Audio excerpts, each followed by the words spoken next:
বাংলাদেশ জামায়াতে ইসলামীর কেন্দ্রীয় কর্মপরিষদ সদস্য চট্টগ্রাম মহানগর আমির মোহাম্মদ নজরুল ইসলাম বলেছেন, জুলাই বিপ্লব কোনো ব্যক্তি, দল বা গোষ্ঠীর নয়, এটি সমগ্র জাতির অর্জন।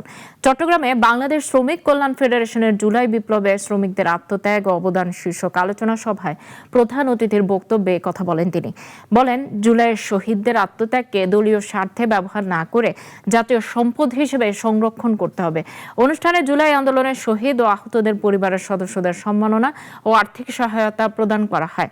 ফেডারেশনের কেন্দ্রীয় সহ সাধারণ সম্পাদক ও চট্টগ্রাম মহানগর সভাপতি এস.এম. লুৎফর রহমান সহ অন্যান্যরা এই সময় উপস্থিত ছিলেন।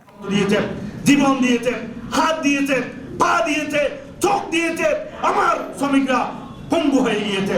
সেই শ্রমিকদের আত্মদানকে আমরা কাউকে এটা নিয়ে খেলা করতে আমরা দেব না।